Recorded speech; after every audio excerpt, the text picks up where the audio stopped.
Muy bien, muy buenas tardes.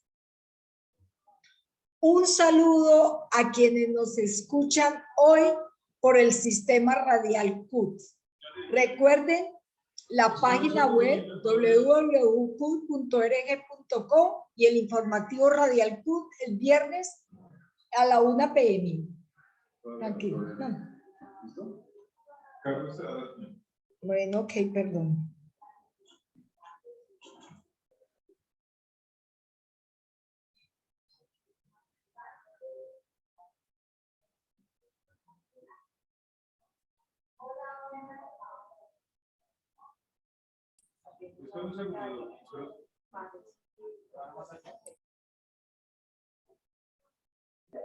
Listo. Ahora sí. Muy buenas tardes a todos y a todas, a los compañeros y compañeras del equipo jurídico, a las abogadas Miriam, Alice, y hoy nos acompaña la abogada Mónica Quintero y a Stephanie Barreto. Tenemos entonces el gusto de decirles que nos escuchen por el sistema radial CUT, que es página web www.cut.org.co. Ese es nuestro informativo radial CUT. Esperemos que mucha gente hoy nos sintonice en él. Y el viernes a la 1 p.m. el informativo CUT también estará acompañándonos con estos temas. Entonces, bienvenidos y bienvenidas quienes nos escuchan hoy. Especialmente Colombia está de fiesta y el candidato que logre personificar esa emoción será el que gane la elección presidencial. Si lo consiguen Petro o Fajardo, esto puede convertir la indignación de este país en ilusión y ojalá que ganaran en la primera vuelta, pero a la competencia aún le falta. La vez pasada les decía, falta que dupliquemos la votación.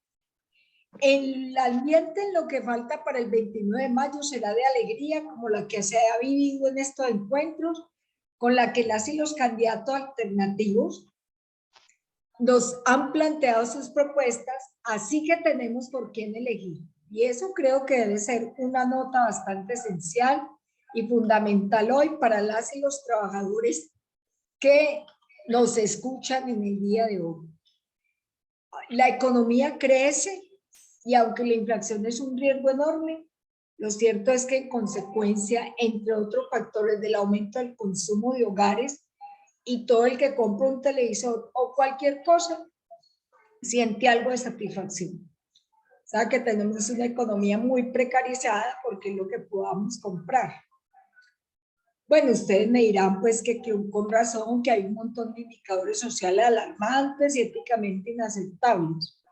El hambre es uno de ellos, especialmente un porcentaje importante de la población colombiana, que ya la FAO nos lo dio desde la vez pasada, el 52% de la población, especialmente niños y niñas, pues padecen de hambre en este país. Si esos que me lo dicen son asesores de candidatos, ojalá estén condenados a perder las elecciones, porque hay que evitar esta hambruna en el país. Hoy invitamos desde la Central Unitaria de Trabajadores a que el triunfo de hombres y mujeres indignados se sienta con fuerza el próximo 29 de mayo. Esa emoción positiva que va a contribuir a duplicar las votaciones del 13 de marzo pasado y que fueron bastante significativas para cambiar un solo punto en el país. Sube movimientos alternativos, especialmente la izquierda, y baja sustancialmente un partido como el Centro Democrático. Hasta aquí la elección se concentró en identificar quién personificaría mejor una emoción. Escogimos entre la indignación y el miedo más que entre las ideologías de derecha o de izquierda. Nadie se ocupó de la alegría que hoy nos queremos ocupar y de cómo será vivir sabroso en Colombia. Hoy entonces vemos los resultados y es los resultados de un despertar. Es decir, en este país La movilización que convocaron las centrales unitarias de trabajadores se transformaron en un despertar. Y ese despertar cambiaron las urnas, las reglas del juego. La derecha tradicional del país ocupa los últimos lugares e inicia una apuesta mayoritaria en Colombia por los partidos alternativos. El rompimiento de la fidelidad partidaria, de que la maquinaria tenga menos incidencia en el resultado final, se genera precisamente porque un porcentaje muy alto de los electores no vota por razones ideológicas, sino por afinidad con la emoción que representa el candidato. Si, por ejemplo, tiene miedo, no importa tanto si esa sensación la personifica un candidato de derecha o de izquierda. Hoy el petrismo recuperó 4.000 votos y que la fuerza de resistencia lo iba a impedir y sin embargo lo convirtió en el triunfo electoral porque resultó más resonante 2 veces, el 13 de marzo y el viernes pasado. Esa indignación parece haberse convertido en esa ilusión. La esperanza entonces puede llegar a serlo si la campaña la toman muy buenos seguidores. Hoy el protagonismo lo asumen decenas o centenares de voces jóvenes y de mujeres que hasta ahora hemos estado resignadas en segundo plano y de alguna manera desplazadas. Y hoy, mujeres como Francia Márquez, hoy nos dice, sí se puede vivir sabroso en Colombia, también es posible. Entonces, digamos, estas emociones hasta hoy. Contra todas las apuestas, pareciera que va a ganar entonces mejor la alegría, la ilusión o la esperanza, y no la indignación, el miedo o la rabia. Ahora sí, el tema de hoy, que es pensar en un nuevo sistema pensional, también nos trae alegría y optimismo porque tenemos que mostrar después de esta elección y en este país unas nuevas propuestas desde la Central Unitaria de Trabajadores y el departamento. Le doy la bienvenida a la doctora Miriam Nieto y a la doctora Mónica Quintero. Muchas gracias por participar, estar con nosotras hoy en este webinar. Y no más, el tema de hoy nos habla pues de tener un régimen de pensiones de vejez que ojalá abarque a todas las personas en protección social universal. Un régimen de pensión nuevo para toda la población, que reduzca la pobreza, las desigualdades, la estabilidad política, que mejore el capital humano y la productividad y que aumente el consumo y la demanda interna. Es decir, es no dejar a nadie atrás, es cumplir, por ejemplo, como dice la OIT, con el Objetivo de Desarrollo Sostenible de las Naciones Unidas, el cual llama a poner en práctica a nivel nacional sistemas y medidas apropiadas de protección social para todos y todas.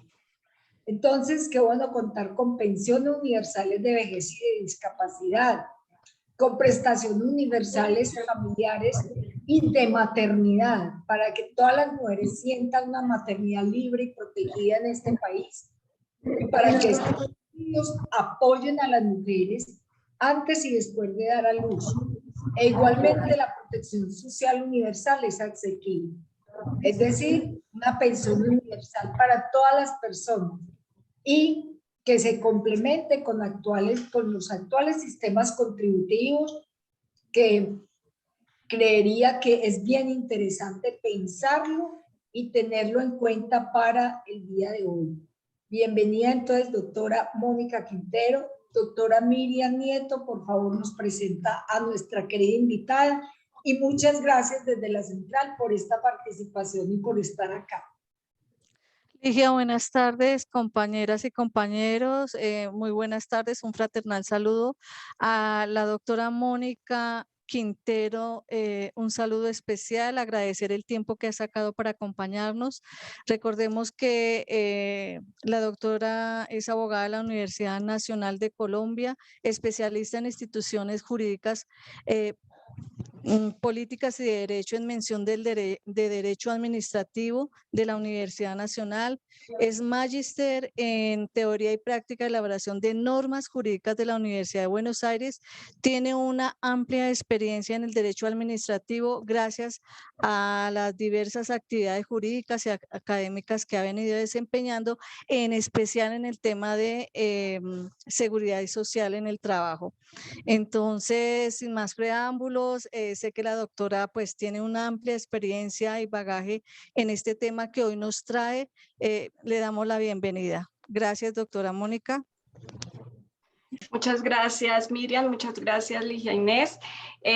Quiero agradecer a la CUT esta oportunidad y este espacio para hablar sobre esta sencilla conferencia que he preparado relativa a el sistema de pensiones, inicialmente a pensar en un nuevo sistema pensional. Quisiera compartir la pantalla para mostrarles las diapositivas que he preparado para esta,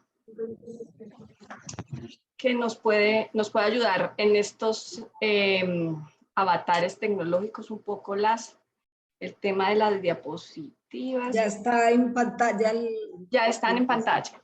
Sí. Listo. Esta conferencia la he denominado Pensar en un nuevo sistema pensional en atención a la coyuntura que estamos viviendo. Lo que hablaba Ligia Inés me pareció muy importante. Estamos en un momento de elecciones y eso trae y pone sobre la mesa muchas situaciones.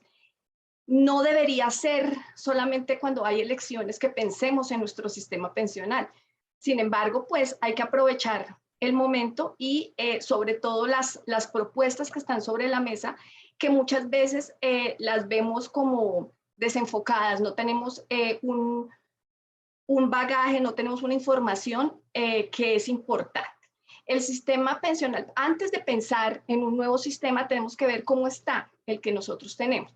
El sistema pensional colombiano de la Ley 100 del 93, que es del que voy a hablar. Hay otros sistemas pensionales en Colombia, hay regímenes especiales y hay situaciones que también implican una cantidad de temas muy importantes, financieramente muy pesados para el presupuesto, pero en este caso vamos a hablar del sistema pensional de Ley 100.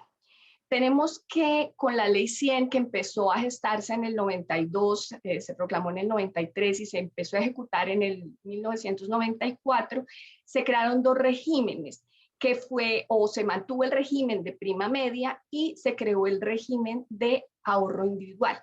El de prima media, hoy administrado por Colpensiones, en ese momento, en el 94, estaba administrado por el Seguro Social, Empresa Pensiones, y el de ahorro individual entraron a jugar varios fondos privados. En este momento quedan 4 por venir: Colfondos, Protección y Escate.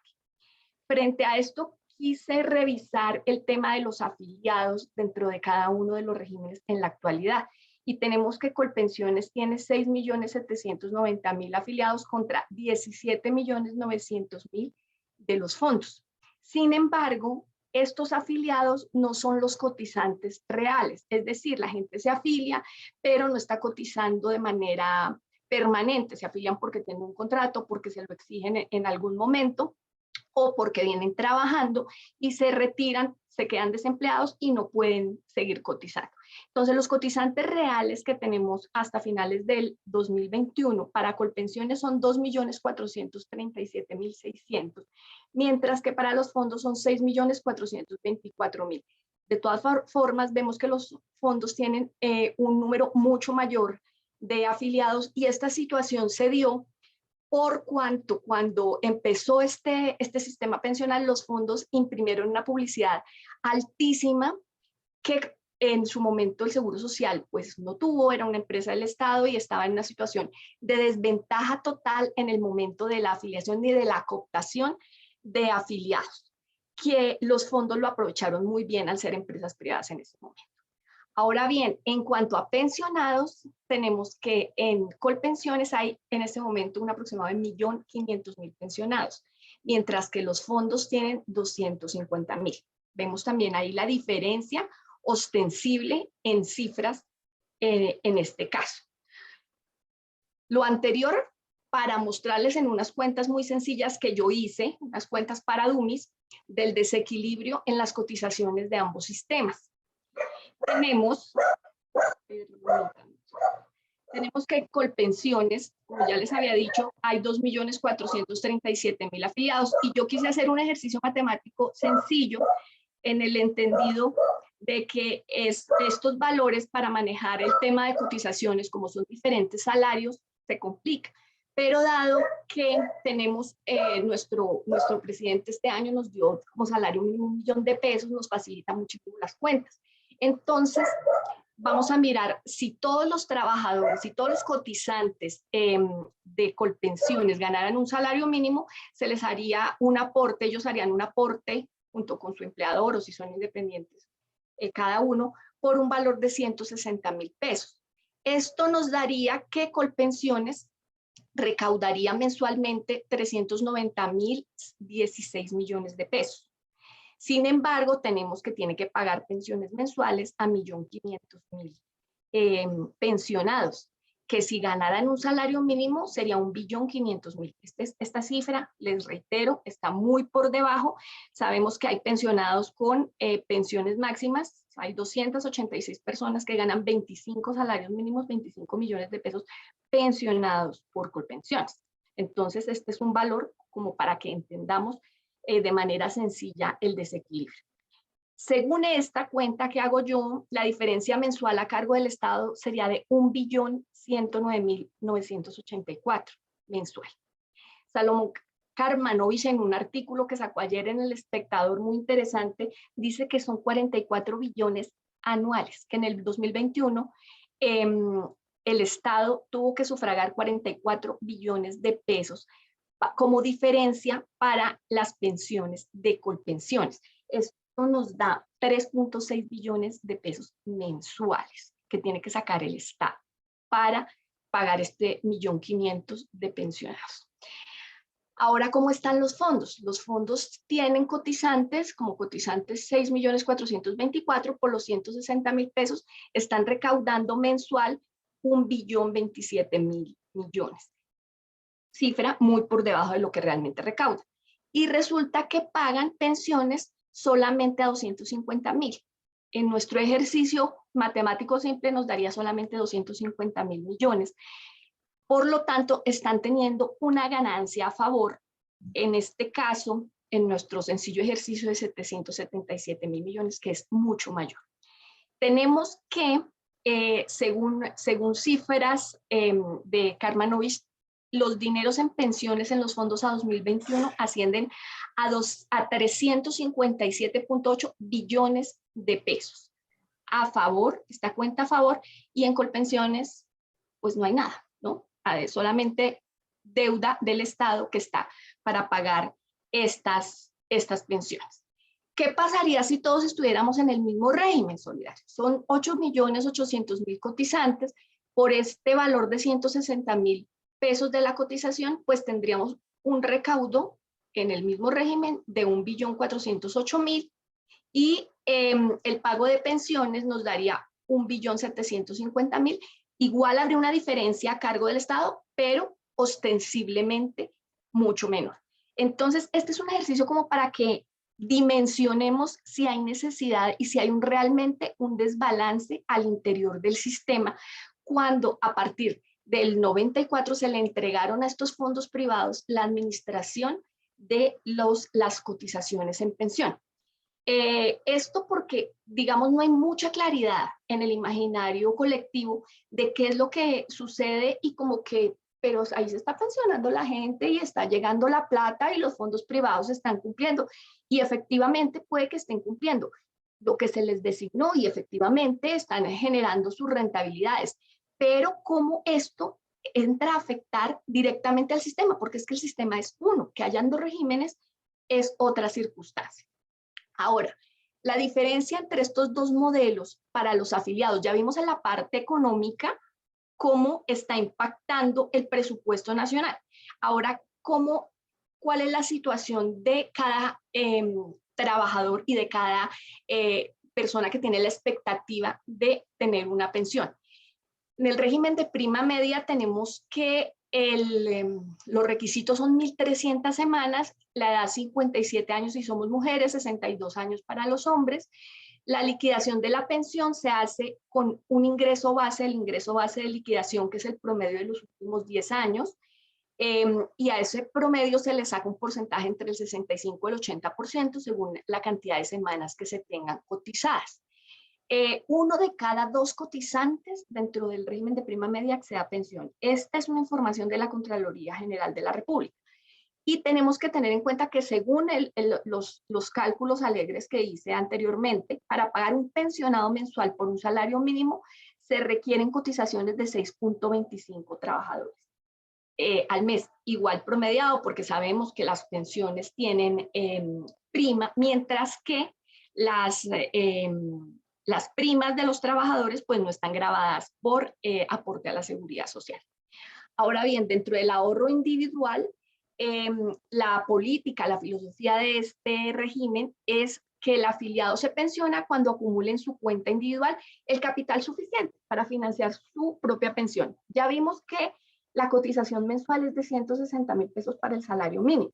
Es el 16% de lo que yo estoy cotizando. Si yo me pongo a pensar y hago una cuenta rápida, pues en un año yo no hago sino para 2 meses de pensión del salario mínimo.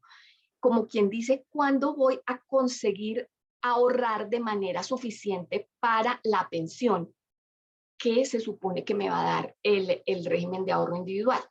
Este régimen, aparte del pensamiento que les manifiesto, tiene digamos que dos modalidades, tiene varias modalidades, pero las más importantes serían la de retiro programado y renta vitalicia.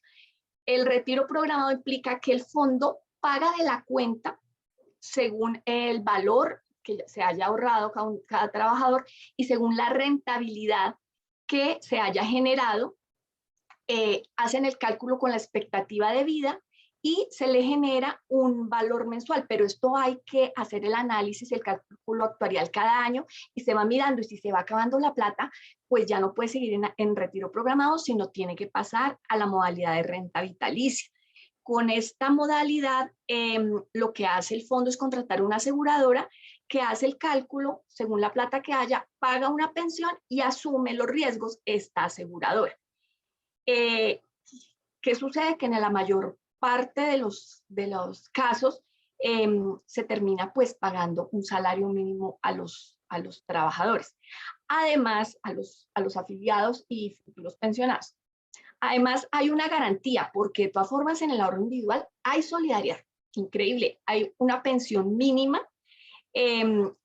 a la cual se llega si se tienen 1.150 semanas de cotización, y esta es la diferencia de pronto que han querido mostrar los fondos que como una gran cosa, que son 3 años menos de los requisitos de prima media, y con la misma edad, 57 años para mujeres y 62 para hombres. Sin embargo, esto es solamente para el caso de salario mínimo, ¿no?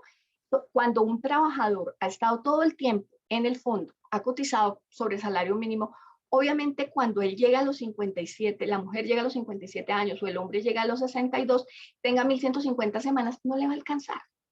Eso ya es claro. Entonces, de esas cotizaciones que hacen todos los trabajadores, ahí viene la solidaridad, se saca un pequeño porcentaje para el fondo de garantía de pensión mínimo.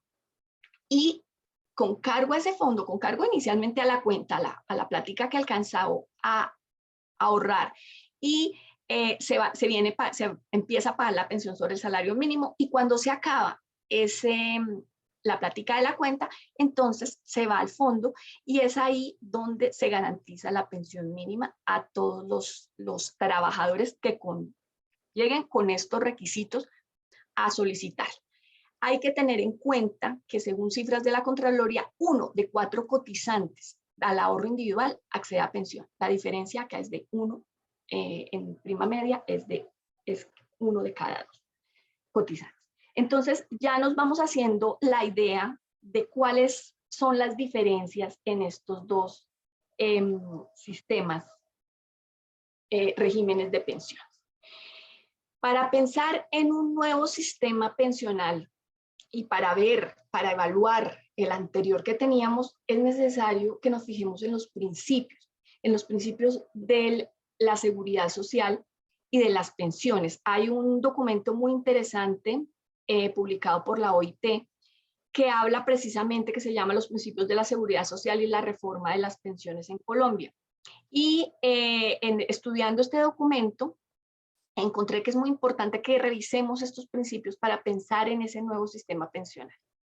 Uno de ellos, que me parece que es clave, todos se interrelacionan obviamente, pero que es muy importante y que lo hablaba Ligia al iniciar la charla, es el tema de la cobertura.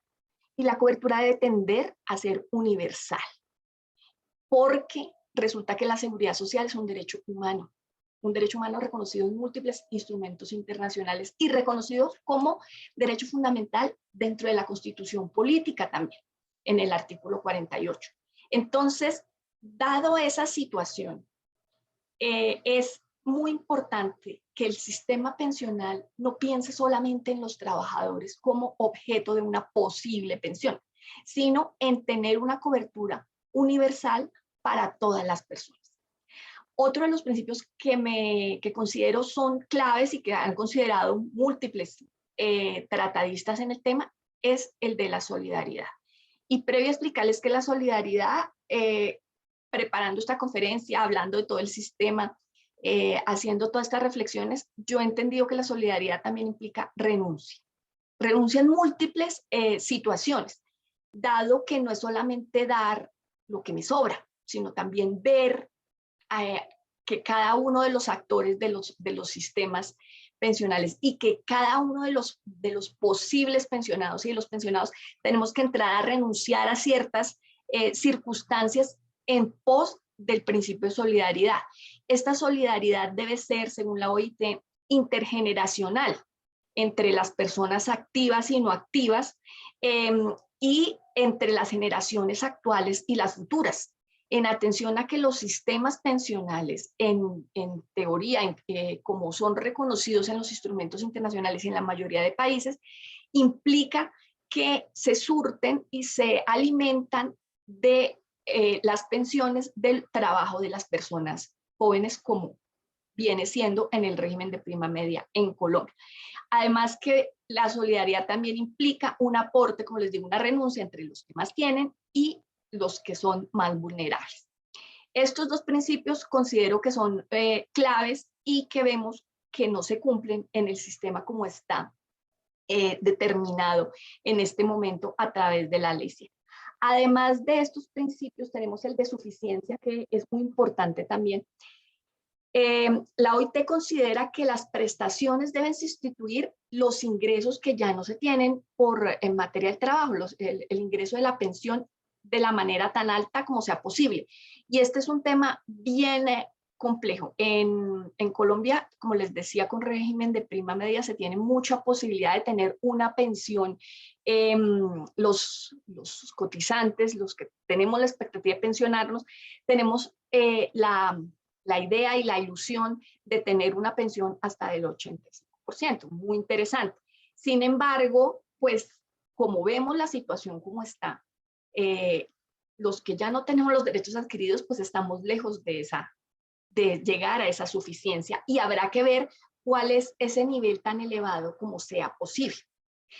Otro de esos principios que incluye la OIT es la equidad de género y es muy importante tenerlo en cuenta, que lo ha tenido, eso sí, para que el sistema colombiano en sus dos regímenes es el de contar con medidas específicas para que las mujeres logremos pensionarnos. Y acá se ve vislumbrado eso en la menor edad para pensión que se tiene en Colombia, 57 años, que antes eran 55, frente a los 62 del hombre, que antes eran 60. ¿Por qué esa diferencia? Porque es que hablamos de equidad de género y eso implica que es que las mujeres siempre hemos estado en una situación diferente a los hombres. No tenemos tanto acceso al trabajo en atención a nuestra biología, a que somos las dadoras de vida, en que debemos ser madres, y eso implica que a los empleadores no les interesa contratar tantas mujeres como hombres. que por estar en la maternidad muchas veces las mujeres dejamos de trabajar 1 o 2 años, lo que implica también dejar de cotizar, que somos cuidadoras del hogar, de los padres, de los esposos, de los abuelos, en muchas circunstancias. Entonces, estas medidas que, como les digo, en este caso se han visto concretadas en la edad, son principios muy importantes para pensar en un sistema pensional. Igual que el trato uniforme, que se relaciona directamente con la cobertura. Tratar de manera uniforme a trabajadores y no trabajadores, a nacionales y extranjeros, con la situación de migrantes que nosotros tenemos, que los migrantes llegan y entran también al mercado laboral y entran también a ser parte de nuestra comunidad. Entonces es importante que se tenga en cuenta que el sistema pensional tenga un trato uniforme, igual con las comunidades LGTBI y demás comunidades que se sientan en una desigualdad frente al sistema pensional. Uno de los puntos y estos principios que se interrelacionan todos y que hay que tener en cuenta para pensar el sistema está la eficiencia y costos administrativos razonables. Y aquí, digamos que ha fallado mucho nuestro sistema. Cuando se llegó al 92 a cambiar lo que venía con el Seguro Social, se tuvo como imaginario que venía la difícil situación que tenía el Seguro Social como empresa, las cargas laborales, prestacionales, situaciones también de corrupción que se presentaban y que subía muchísimo el costo administrativo de ese sistema.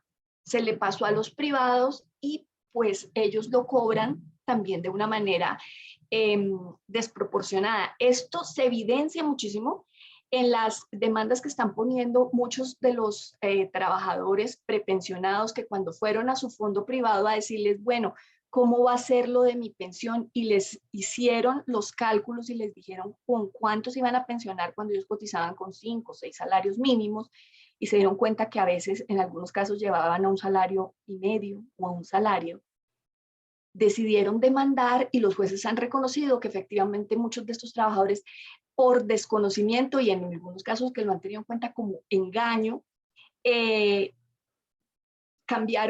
cambiaron de fondo o se afiliaron al fondo que no era, al sistema que no era, al régimen que no era, y por lo tanto se devuelven a pensionarse a Colpensiones. Cuando se dan cuenta de qué les van a pasar de Colpensiones, del fondo a Colpensiones, se evidencia un desbalance grandísimo de casi el 30% de su aporte, que se traduce en semanas. Y entonces, si yo ya tenía la expectativa de que en Colpensiones iba a tener el 70 o el 80% de mi ingreso base de liquidación, pues me doy cuenta que no va a ser así porque no tenía todas esas semanas, sino que tengo las 1.300 escasas y que me va a tocar con el 65%. Esos costos administrativos están redundando directamente en el valor de las pensiones. Entonces, es importante que reflexionemos sobre ese punto y cómo vamos a evitar que eso suceda en el nuevo sistema pensional. El principio de sostenibilidad financiera, que es otro de los que hay que tener en cuenta en el sistema pensional, pues ya vimos que Colpensiones no es sostenible financieramente, que funciona porque el Estado le está imprimiendo mensualmente por lo menos 3.6 billones de pesos para pagar las pensiones. Ahora, en cuanto a los fondos, pues ellos sí son sostenibles, claro, porque pues están teniendo una ganancia, pero resulta que el maravilloso Fondo de Garantía de Pensión Mínima, según estimaciones que hizo Santiago Montenegro en el 2018, dice que para el 2018 ya estaba en el 40%, ya lo estaban agotando el 40%. Recordemos que ahí no es la masa y que sacamos de los 300 y pico de billones que tenemos para pagar las pensiones del mínimo. Si no alcanza la cuenta a este fondo. Y según él, que en 2045 se iba a llegar al 90% del fondo y que en el 2060 se va a agotar. Me parece que son los cálculos más alegres que las cuentas que hago yo del salario mínimo, siendo Santiago Montenegro quien es, ¿no? Entonces, yo pienso que este fondo de garantía de pensión mínima va a colapsar en el mediano plazo, no en el largo plazo que es en el 2060. ¿Y qué es lo que tiene que pasar? Pues que el Estado tiene que entrar a cubrir ese faltante. Es decir, que el Estado cubre en prima media y va a entrar a cubrir también en ahorro individual. ¿Y dónde está la sostenibilidad financiera? Entonces, pues no existe. Tenemos que pensar este punto para el nuevo sistema de manera muy concienzuda. Otro de los principios es la participación democrática de los actores en la administración del sistema. Y aquí en el convenio 102 de la OIT se destaca la importancia del diálogo social, de la representación de las personas protegidas, que en este caso son los trabajadores, a través de los sindicatos, a través de las asociaciones, a través de las mismas empresas también, porque los empleadores han jugado un papel, considero yo, nefasto dentro del sistema, dado que por desconocimiento o por interés han llevado a veces a sus trabajadores a afiliarse a los fondos porque se facilita, y yo creo que a muchas personas les ha pasado. Yo llegaba a un trabajo y me decían, tenemos a Julito de protección y él te afilia rapidísimo. No, es que quiero el seguro social. Ah, no, mire a ver qué hace, el formulario, vaya, haga la fila, pero eso sí no se puede tomar el tiempo, ¿no? Del trabajo, trate de hacer eso antecitos de entrar a trabajar, mire a ver, y uno gastaba un día o más afiliándose porque sabía lo que era. Pero pues la mayoría de las personas viven el día a día, no tienen ni idea de lo que significaba esta afiliación, y entonces iban y se afiliaban con Julito Protección o a Porvenir o a Scandia, al que fuera, y se quedaban en esa, el empleador jugó una participación nefasta en esta situación. Es importante que también ahora lo recapacite y lo piense de manera diferente cuando está viendo a sus trabajadores pensionándose en una situación muy difícil, o cuando lo está viendo de 65, 66, 67 años y no se han podido pensionar porque están esperando el proceso para que les pasen la pensión a Colpensión. Entonces, las dinámicas sociales cambian y es importante también concientizar a estos actores para que participen de manera democrática en lo que es o lo que va a ser pensar en un nuevo sistema pensional. Hay otro punto que es la responsabilidad general del Estado dentro de estos principios. Dice el convenio 102 que el Estado está obligado a administrar de buena manera estas instituciones que se encargan de los sistemas de seguridad social y deben contribuir a la aplicación de los lineamientos. Y uno mira y aquí el Estado les entregó, les regalamos todos nuestros afiliados y le entregaron a toda la gente a estos fondos privados. Puede sonar en muchos escenarios, no, yo sé que en este no, pero en muchos escenarios esto suena como pues lo más castrochavista del mundo, pero es que fue así. Fue así. Yo empecé a trabajar en el Seguro Social en el año 97 y uno escuchaba a los trabajadores diciendo, nos van a quebrar, esto se va a acabar, no tenemos cómo competir. Y es cierto, fue cierto. La empresa se acabó, tuvieron que generar otra y tuvieron que imprimirle mucha plata y que hacer muchas cosas para sostener a los pensionados de prima media y para sostener las cotizaciones y a las personas que cotizamos ahí.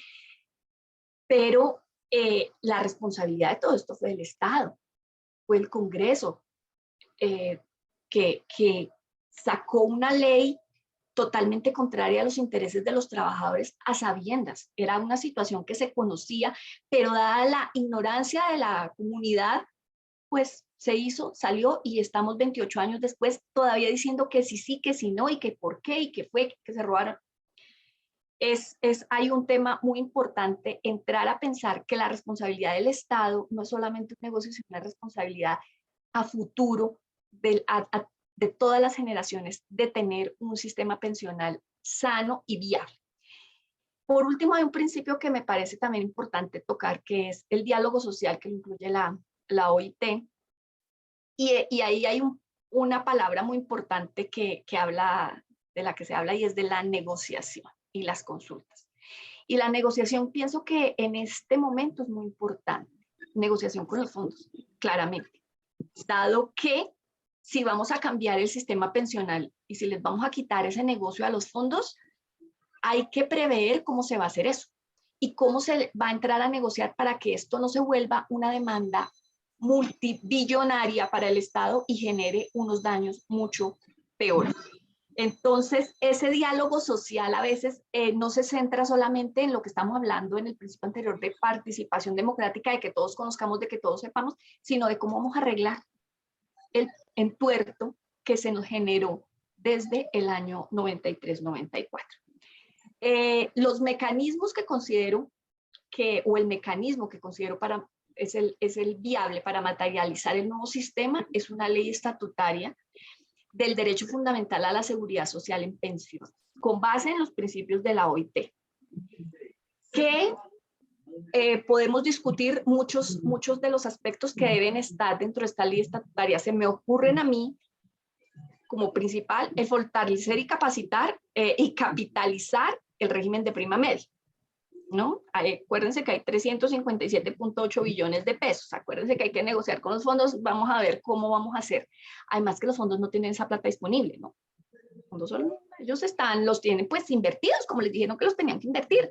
Eso no va a ser de un día para otro que les vamos a decir, venga a ver los 357.8 billones. Habrá que ver cómo eso se va a materializar, pero tiene que quedar establecido. El bajar el límite de la pensión máxima, que es una de las propuestas que escuché en el candidato Gustavo Petro, me parece que es absolutamente indispensable. Él propone 4 salarios. Miraba yo en el artículo de Karmanovich, y hay uno de los economistas que se me escapa el nombre en este momento, que dice que se puede hacer con un salario, bajar el límite de pensión, que pues ya es un asunto que ya es si la solidaridad se nos desborda y nos toca renunciar a mucho, pero habrá que hacer el cálculo y determinar cuál es el límite de pensión máxima. En este momento son 25 salarios mínimos, 25 millones de pesos. Hay 286 personas que ganan 25 salarios mínimos con cargo a Colpensiones, con cargo a las cotizaciones que estamos haciendo en este momento. Entonces creo que es indispensable el tema de bajar el límite de pensión máximo. Cambiar el régimen de ahorro individual a un ahorro voluntario, como sucede en muchos países, para el caso de Estados Unidos, para el caso de España, en donde se tiene el sistema público, el sistema del estado de pensiones, y los trabajadores que quieran y puedan van a un régimen de ahorro individual y hacen efectivamente el aporte allá, y ya se ve cómo después les devuelven esos aportes con las diferentes modalidades que tienen los fondos, pero ya teniendo uno una base de una pensión de por lo menos un salario mínimo.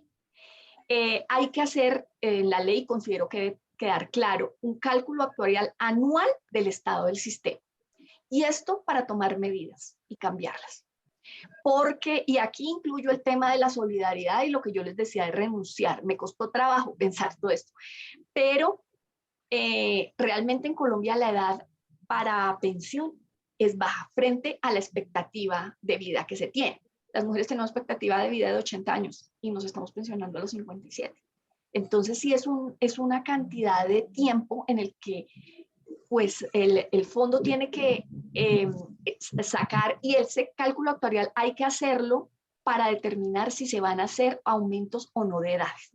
Pero considero que no debería estar incluida claramente en la ley estatutaria, sino sujeta al cálculo actuarial.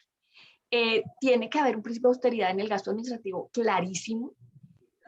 Y por último, considero que la ley estatutaria debe incluir también el desarrollo del piso de protección social de conformidad con la recomendación 202 del 2012, de la OIT, en atención a que el cumplimiento que está haciendo el gobierno en este momento, que se supone que está haciendo esta recomendación a través del decreto reglamentario, se me escapa el número de ese momento, es absolutamente absurda, inconveniente, no cumple con los principios de la recomendación. Y en esto me refiero a la cobertura para de pronto quienes no manejan los conceptos de piso de protección social, en la cobertura del sistema de pensiones para las personas que cotizan o que tienen ingresos inferiores a un salario mínimo o que no tienen ingresos.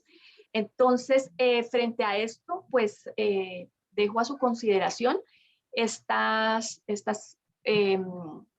pequeñas reflexiones que les traigo el día de hoy, para que pensemos en cómo va a ser el nuevo sistema pensional que seguramente se tendrá que dar en Colombia, dado que, como podemos evidenciar, está en déficit el actual, un déficit financiero muy importante el que tenemos en la actualidad. Muchas gracias. Gracias, doctora Mónica. Nos ha dejado aquí una reflexión bastante, digamos, un poco pensativa en este marco de las circunstancias que estamos viviendo. Si bien es cierto, amerita una reforma pensional pensada, es seguridad para todos, bajo los principios de la OIT, pero también habrá que analizar otros aspectos, como usted lo ha dicho, más de voluntad política por el déficit fiscal que hay. Es un tema que nos conduce a seguir hablando y repensar en eso, y que solo lo vamos a saber ahora cuando pues esté nuevamente la voluntad política de nuestros dirigentes. Pasamos a una ronda de preguntas. Antes de pasar a las preguntas, queremos dar un saludo a todos los que nos acompañan. Nuevamente invitarlos a que consulten la página de la CUT, www.cut.org.co, y nos escuchen también por el sistema radial CUT, que en este momento también está en línea. Ligia, te cedo la palabra, que tienes alguna inquietud. Bueno, doctora Mónica, a mí me asalta una pregunta. Desde la Central Unitaria de Trabajo hemos luchado y bueno, hemos disfrutado también de haber pedido la pensión, el derecho pensional para las mujeres a los 57 años, 4 años o 5 menos que los hombres. Eso es cierto. Yo le quisiera preguntar, ¿qué posibilidades hay de que hoy con la ley 1413 de Economía del Cuidado se luche también para que ese cuidado que le produce el 20% del Producto Interno Bruto del país, ese tema pensional para hombres y mujeres que se dedican al cuidado, y que realmente cómo podríamos unir una pensión para ellos y ellas? Y pues así como hemos dicho, bueno, una pensión universal para las personas de tales edades, ¿cómo podría ser para que se garantice que todas las mujeres y hombres que han hecho esta labor sin ninguna remuneración, sin nada, pudieran tener un alivio en ese sentido?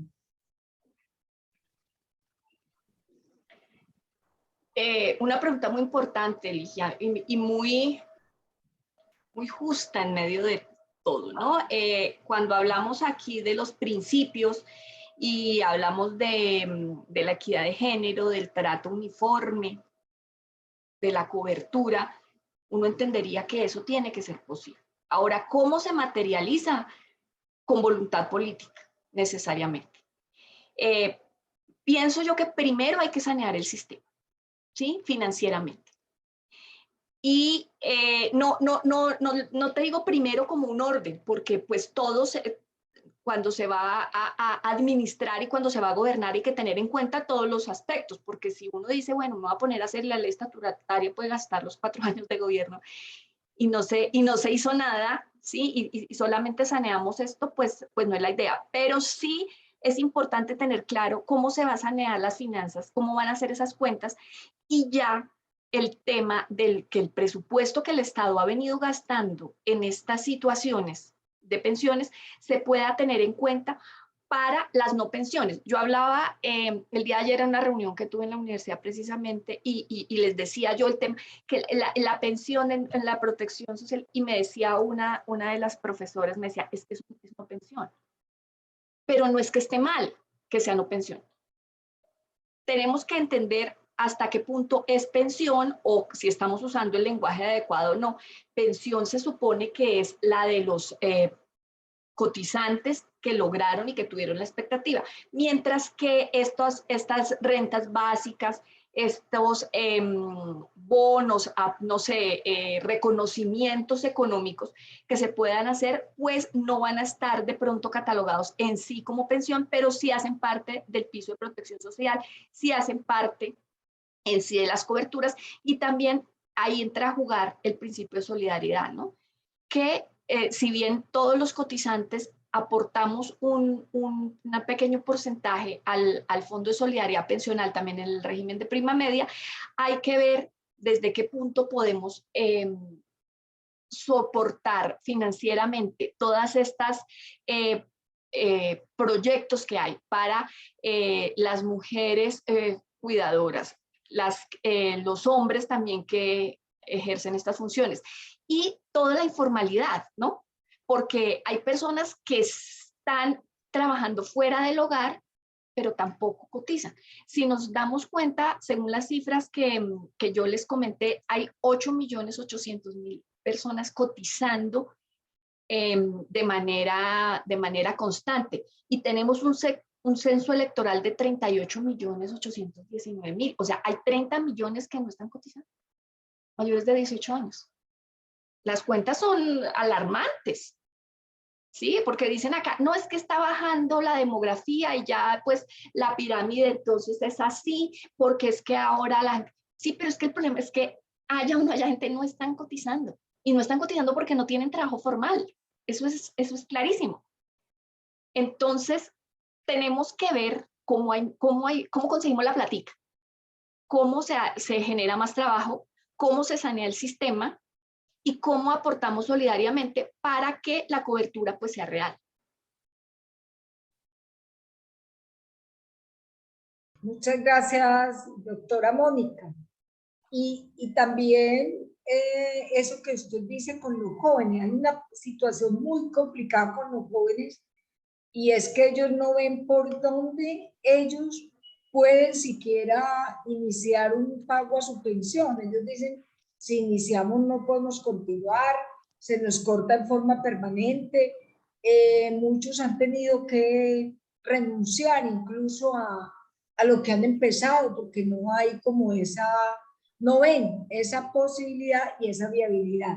Y ellos que van a ser la voz en estas elecciones deberían también de contar con una propuesta bien concreta, una recomendación bien alta. También Miriam nos va a hacer otra pregunta. Doctora Mónica, usted ha hecho un panorama muy extenso, muy preciso y concreto frente al tema de la reforma pensional. Si bien es cierto, el tema de la edad pues es importante, habría que cambiar, digamos, en el tema del país sobre la tercera edad, tendría que haber un cambio cultural frente a la concepción de lo que es la vejez, porque pues finalmente en el tema asistencialista, pues una solución que ha venido dándose y que no ha sido eficaz porque ha seguido la permanencia de la pobreza, porque es una medida temporal, pues el asistencialismo en este momento para la tercera edad sería mejor reemplazarlo a esa propuesta pensional que se viene escuchando. Habría que cambiar esa concepción laboral frente a la situación precaria de la vejez, o no sé. ¿Usted qué opina? Bueno, me imagino que te refieres a Colombia Mayor y a las BEPS y a, bueno, todos estos programas que se han generado como respuesta pues a esta situación de la población de adultos mayores sin una pensión, ¿no? En situación de vulnerabilidad evidente. Sí, Sin porque embargo, no pues es eso únicamente, sí, exactamente, no es únicamente la sostenibilidad financiera, sino que también es un problema social de protección, doctora. sí, total. En temas, no solo en lo que es pensión, sino salud, y por lo tanto abordar el piso de protección social de acuerdo a la recomendación de la OIT, pues es una de las de las situaciones que considero deben estar contenidas en el nuevo sistema pensional. Yo no lo llamo reforma como tal, sino como un nuevo sistema que incluya todos estos principios.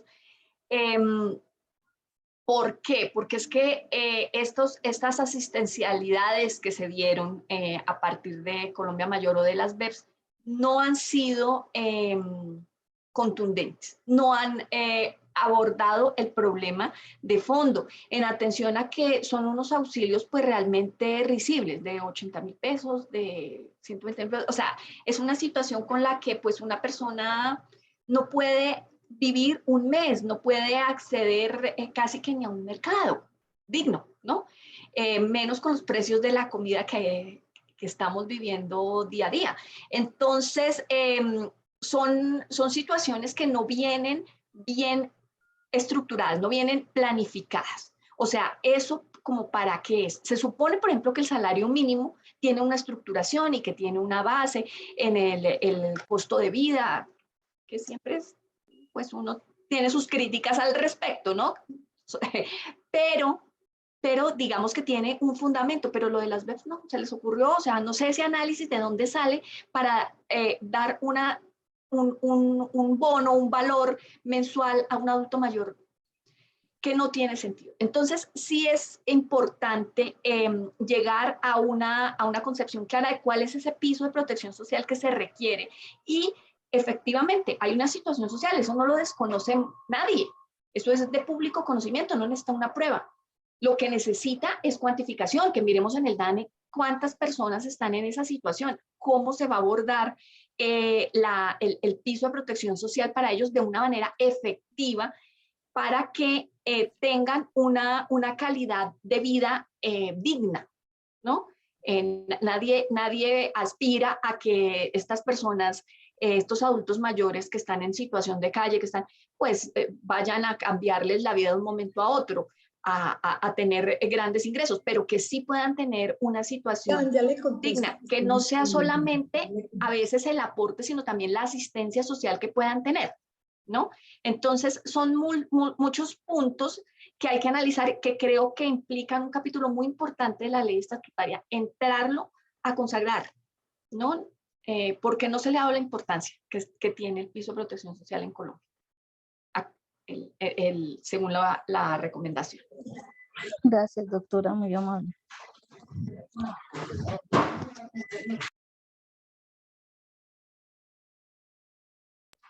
No sé si alguien más tiene alguna inquietud para que la doctora Mónica pues nos comparta desde su óptica y de lo que nos ha explicado, pues alguna otra recomendación o sugerencia. No todos a la vez, sé que es una hora bastante difícil, compleja, pero pues no sé, Ligia, si no hay más inquietudes, nuevamente invitarlos a que consulten nuestra página www.cut.org.co y nos escuchen también a través del sistema Radial CUT. Un saludo especial a nuestros compañeros que desde allí están al pendiente de esta temática. Gracias, Ligia, te cedo la palabra. Muchísimas gracias, doctora Mónica y doctora Miriam. Han hecho ustedes hoy un tema especial para todos y todas. Creemos que este tema, como decía la doctora en su momento, tenemos que consolidarlo con propuestas reales para vivir sabroso en Colombia, para que verdad esas inquietudes de que si puedo o no puedo llegar a mi vejez porque no tengo una vejez tranquila, sea una realidad con los elementos que hoy nos entregó la doctora Mónica, elementos bastante ágiles y fuertes y de unas propuestas muy profundas que creo que es bueno que hagamos siempre el esfuerzo en este país. Y terminar diciéndoles que nuevamente la Central Unitaria de Trabajadores rechaza hoy la guerra. Hemos vivido muchos años en guerra, cantidad de años, y que hoy la vemos como ese instrumento para imponer o defender intereses o para sembrar el miedo. Por eso desde la Central Unitaria de Trabajadores hombres y mujeres del mundo laboral, rechazamos la guerra, quien la promueva, venga de donde venga, y además por la ciudadanía de Ucrania y de Rusia y de Europa entero, hay que decirle a los poderosos que no nos interesan estos instrumentos para imponer su poder y causarle tanto mal a la población. Con esto los dejo, una feliz tarde, gracias a todos y a todas, y despido pues este webinar con una asistencia muy importante porque a nivel de radio tuvimos una gran participación que nos llegó como a 170 personas y creo que es muy importante que lo divulguemos, así que doctora Mónica, la esperamos para que avancemos con estas propuestas en el mundo sindical. Y un abrazo para todos y todas y una feliz tarde. Gracias. Gracias para todos, doctora Mónica. Muchas gracias. Gracias, buena tarde. Gracias a ustedes. Gracias por asistir. Gracias. Muchas gracias. Muy amable. Muy bien.